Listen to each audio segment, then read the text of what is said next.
સીતારામ બધાને મારા અને આજે રવિવારના દિવસે મારા ફુવાના ઘરે અમે બે જણા આંટો મારવા ગયા અને મારા ફુવાએ તાણ કરી ભજીયા ખાવા રોકાઈ જાય. મેં કીધું આપણે તો મોઢાના મોળા ના થોડા પાડવી, હાલો કીધું રોકાઈ જાય બનાવી નાખ. મેં ગરીબ હું.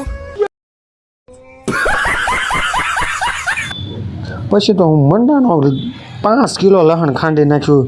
લટપટા લટપટા લટપટા લટપટા જોઈ લો. પટ્ટીના મરચાં, કટિંગ મરચાં, લીલી મેથી, લીલું લહણ, લીંબુનો રસ ને સકાવો. મેં કીધું હાલો હવે.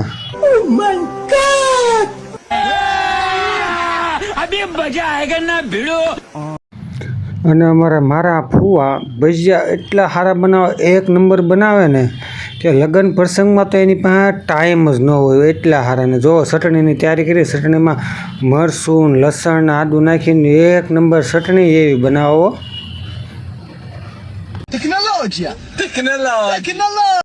અને જોઈ લો ચૂલે ચડાવી દીધી ચટણી. પેલા તો પટ્ટી મરચાંનો લોટ બાંધે નાખી દીધો. 10 કિલો લોટ એક આરે જોઈ લો. અમારા ખાજે પાસે બહુ જબરા બધા. અને હવે લોટ બાંધવાનું ચાલુ કર્યું. ગડગડિયા ભજીયાનો મોટા મોટા રૂ જેવા પોસાય એવા ભરતભાઈ ધરવાળાવાળા છે અમારા ફુવા. એવા સારા ભજીયા, એવા સારા એટલે એકવાર ખાઈ જાવ એટલે આમ તમે બીજી વાર એનું સરનામું ગોતતા આવે ને એવા ભરતભાઈ ભજીયા બનાવે અમારા ફુવા. જોઈ લો લીંબુનો રસ ને બધું નાખતા જાય, આદુ મરસાન મસ્ત બનાવે એટલે બહુ સારા. હવે લોટ મિક્સ કરવાનું ચાલુ કરી દીધું છે. જોઈ લો અમારી ચટણી થઈ ગઈ ને એક નંબર. જોઈ લો આખો તેલનો ડબ્બો ઊંધો વાળી દીધો. આજ તો ભજીયા પાડીને ભૂકા કાઢી નાખવાના છે, એક નંબર બનાવવાના. અને તેલ આવતા હોય તો અમે પટ્ટીને જ પહેલાં નાખ્યા ભાઈ. તીખી તમતી એટલે આમ ગજબની આમ. જોઈ લો પહેલાં તો પટ્ટી વાળી.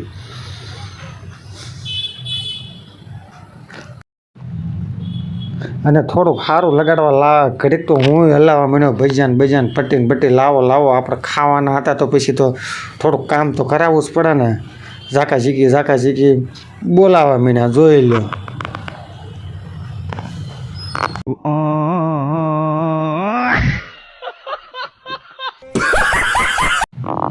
અને પછી પાછા પાડવા માંડ્યા ગડગડિયા ભજીયા. મોટા ભજીયા પાડવા માંડ્યા. રૂ જેવા પોસાય એવા સારા ભજીયા. તો બગડા સીટી બોલાવી દીધી ભજીયા પાડી.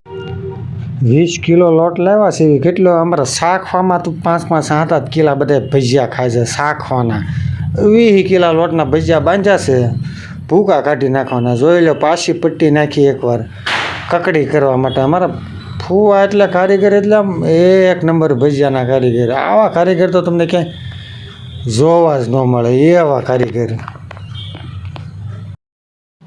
હા, અમારી ભાણી બેનને સલાડની ડુંગળી મોળવાની કીધી. 10 કિલોની સલાડ બનાવી નાખ્યો. કેટલો 10 કિલોનો ભૂકા કાઢી નાખ્યા. હા, અમારા મોટા ભાણિયાભાઈના કુંવર. પણ તમને એટલો બધો ડાયો લાગે ને, પણ નંગ છે નંગ. અને ભજીયા આવી ગયા થાળીમાં. જોઈ લો ચાલુ કરી દીધું અમારા ભાણિયાભાઈએ. અમારા ઘરના પટ્ટી મરચાં ઉપાડ્યા છે. ભૂકા કાઢી નાખવાના છે. આજ તો શાકવામાં 10 કિલો લોટના તો ઉપાડી લીધા. ખાજે અમારા જબરા બહુ ભૂકા કાઢી નાખે. જોઈ લો એક નંબર. હા પટ્ટી જોઈ લો. ચટણીમાં આ લીંબુની ચટણી. હા એ બાકી એક નંબર. વાહ ફુવા વાહ, હું ભજીયા બનાવ્યા. વાહ ડુંગળી જોઈ લો. વાહ ભાઈ વાહ, ભૂકા કાઢી નાખ્યા.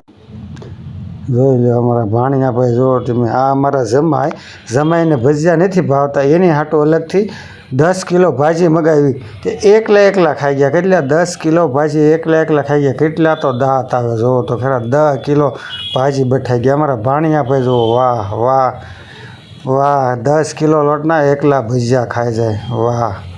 વાહ. જોઈ લો બાકી કેમ મોજ છે ને. સુરતમાં ભજીયા ખાઈને જલસા કર્યું. જોઈ લો અમારા ભાણિયાભાઈ, નાના ભાણિયાભાઈ, અમારા જમાઈ ભાણીબેન ને છાશ દૂધ સુરતે એટલું મળે. હા, ભૂકા કાઢી નાખ્યા. જોઈ લો મોજ આવે ભાઈ ભજીયા ખાઈને. મારે તો મોઢા નથી ખુલતા તો ભૂકા કાઢી નાખ્યા. 2 કિલો તો હું દાબી ગયો ભજીયા ખાઈને. મારા ફઈ મારા ઘરના 3 લીટર તો દૂધ પી ગયા. ભૂકા કાઢી નાખ્યા. પરબારું હો ભાઈ મફતમાં. જોઈ લો દાંત બહુ આવે પાછા.